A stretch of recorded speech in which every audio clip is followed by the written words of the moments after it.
One night, Chungi and Mungi sneaked into the palace to steal.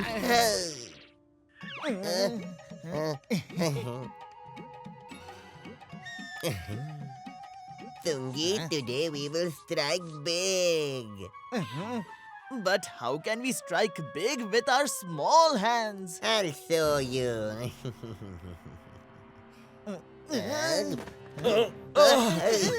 Who is it? Who is there? Soldiers, look, someone has entered my room. How dare you steal from the prince's room? Stealing? What stealing? We came here to tell the princess story, didn't we, Chungi? Yes, our dream of telling stories to the prince will come true today. Don't act smart. Who comes to tell a story through the window at midnight? They don't let us in through the doors during the day and not even through the window at night. Prince, this is unfair. Huh? I won't allow injustice to the stories. You tell me the story. A long time ago, there was a prince just like you. The Prince of Vijayanagar was so obsessed with listening to stories that he was always ready to listen anywhere, anytime. Oh wow, what a wonderful story it was. I can't figure out what reward to give you at this hour. Can you give us this necklace, prince? Why just this necklace? You can take whatever you want from here.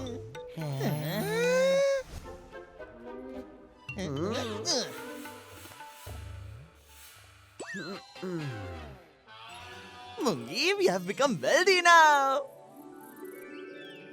Worried about the prince's obsession with listening to stories, Minister Saranga came up with an idea for the king and queen. My king, why not divert the prince's attention from stories and engage him in the affairs of the kingdom? This way, his focus on stories will divert and eventually his habit of listening to stories will also reduce. This is a very good idea, Saranga. From tomorrow, the prince will listen to people's problems in the royal court. Let us begin.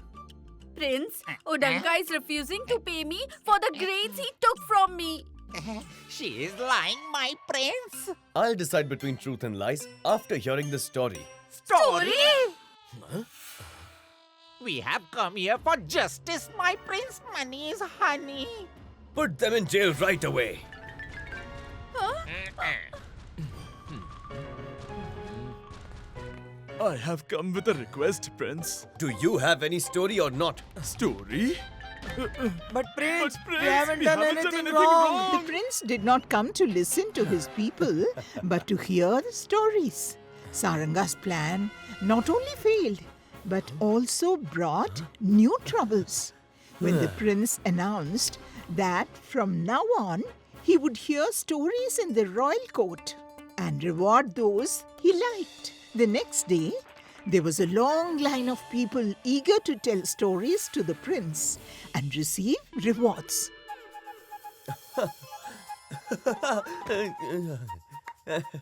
While some were sharing magical tales to claim their rewards, some were narrating spooky stories.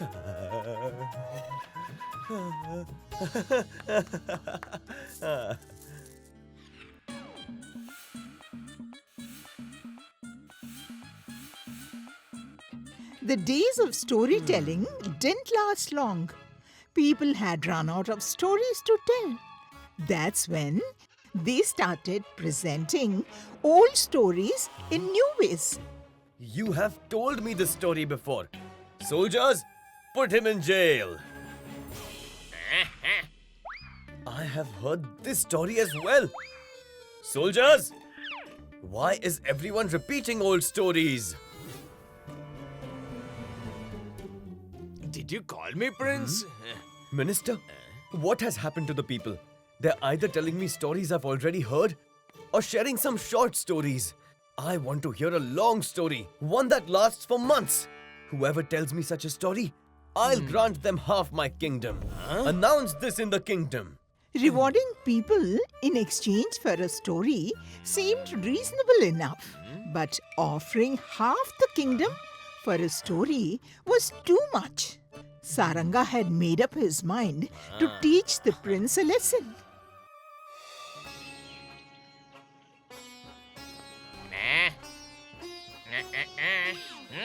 I am a storyteller who travels far and wide, listening to and sharing new stories.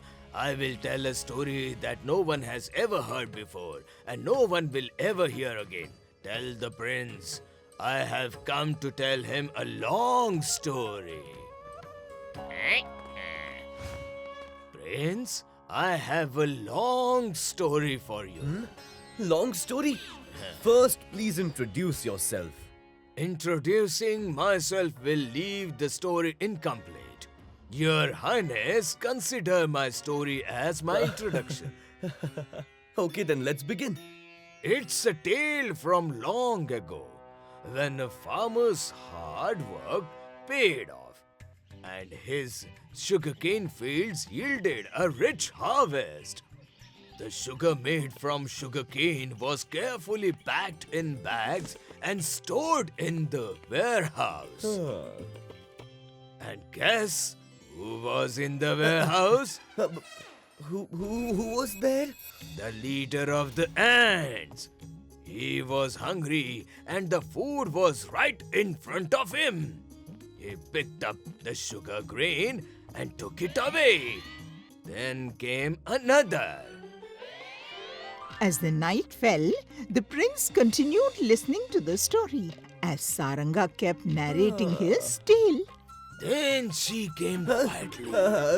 Who came quietly? The ant. She also took a grain. 2 days passed while listening to the story, but Saranga's narration just wouldn't end. Then the another one came running. Who? The ant. 2 days have passed, with ants occasionally appearing sometimes quietly and sometimes running. What happened next? What happened to the farmer? He came back. Who? The farmer? No, the leader of the ants who took the first grain. Will he take another grain? Yes, that's what ants do. All right, stop your story now. I don't want to listen to your story anymore. As you wish, Prince, but my story isn't finished yet. And since you're the one backing off from listening, it means I have fulfilled your condition. So, you will have to give me half of the kingdom. The prince had no idea that his obsession with listening to stories would cost him so much that he would lose half his kingdom. But the promise he had made had to be kept.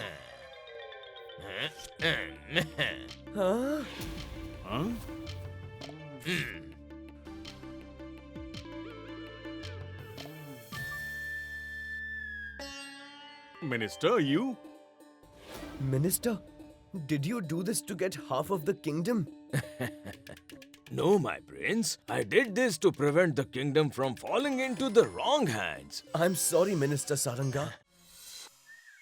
Some people in Vijayanagar were so lazy that not only did they want to do any work, but they also avoided thinking about work.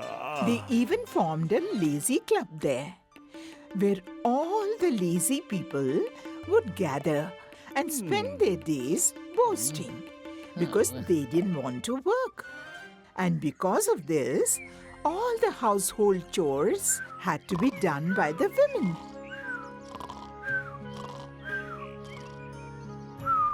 Why did the clouds have to move while I'm sleeping? They won't even allow me to sleep peacefully. Easy peasy. Huh?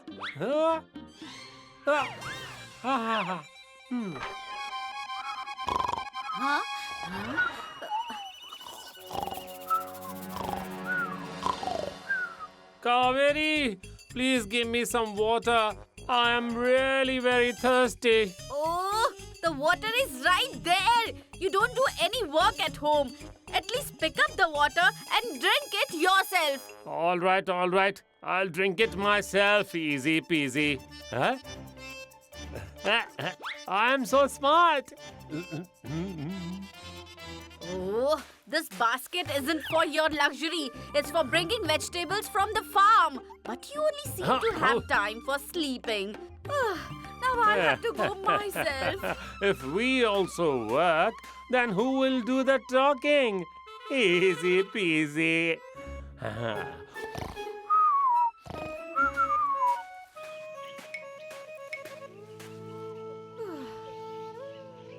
Hey Kaveri, did you have to come again today? Why didn't Bridge come? Huh? Bridge? If he could, he wouldn't even eat food using his own hands. Huh? By the way, why didn't your husbands come?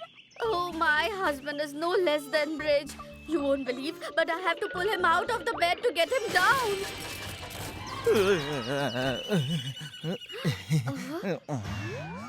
Everyone is in the same boat. One lazier than the other. I'm tired of my husband's laziness. He doesn't do a single household chore. I have to do everything. Me too. Same here. We'll have to find a solution for this. Why don't we speak to King Vidyadhar about this?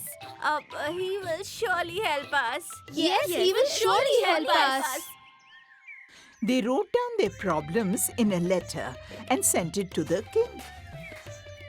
A month passed, but neither did they receive any response, nor did they hear from the king's side. So there was no change in their lives. If I keep walking like this, I'll reach the lazy club too late. But I can't walk fast either. Otherwise, what's the point of being lazy? Now I'll reach easy peasy.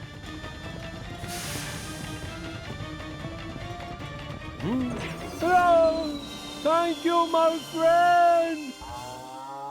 Who will start today's story? Bridge hasn't arrived yet. Huh? Here he is, finally. Bridge, I hope you didn't have any problem reaching here. No. I came comfortably without any trouble. All right, let's start. Yes. Huh?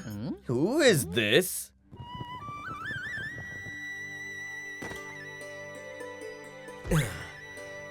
I have never seen him in Vijayanagar before.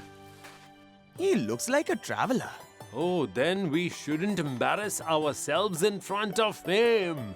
Even people from outside should know how amazing Vijayanagar is. And its people are even more amazing. Listen, friend. I need to meet King Vidyadhar, but the guards aren't letting me in. Please suggest a way to meet him. I have come from far away. You've come to the right place, my friend. We have the solution for you. What? Do you know the king, my friend? Do I know him? I've known Vijayanagar and the king even before my birth. I had the entire map of Vijayanagar memorized before I was born. That's why, as soon as I was born, I reached the palace to meet the king. Are you serious? Absolutely. What's so special about that? When I was just a day old, I ran to the king riding a horse. He lovingly sat me down and even had breakfast with me. Oh, that's nothing. When I was just a week old, I rode an elephant to reach the king, and then I had meals with him as well.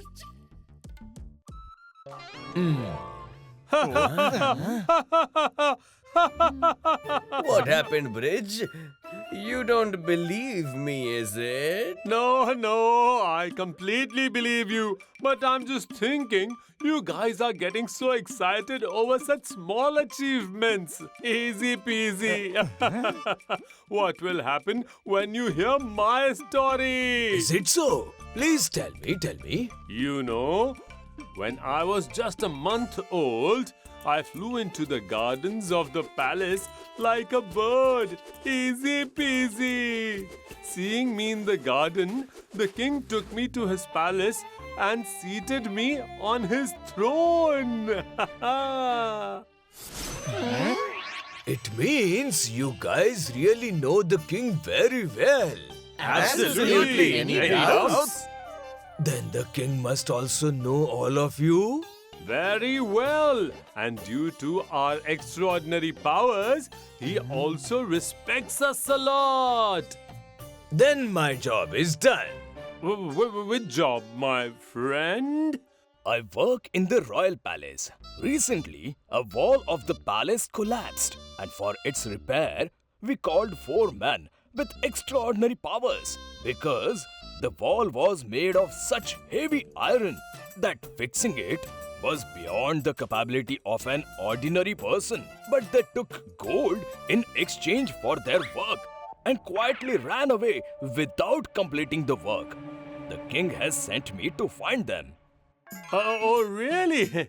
But we don't know anyone with such extraordinary powers. But I have figured out.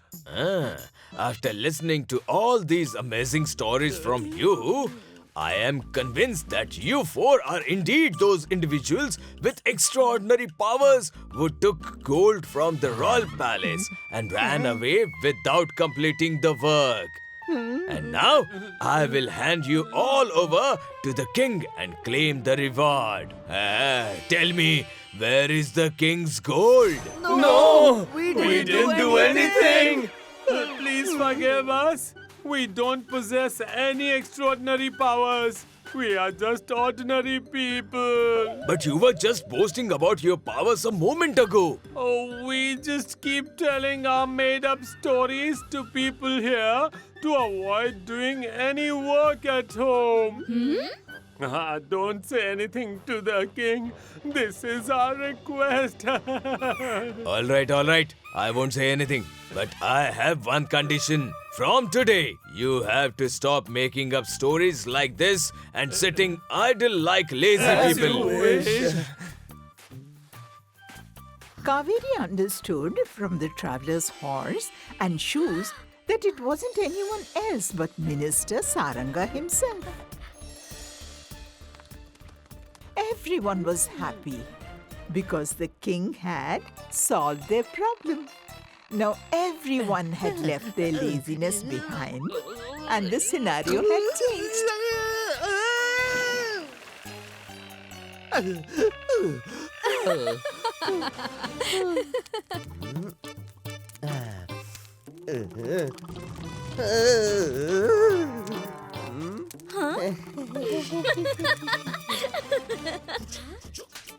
Hey, come on, quick! Oh, somebody help!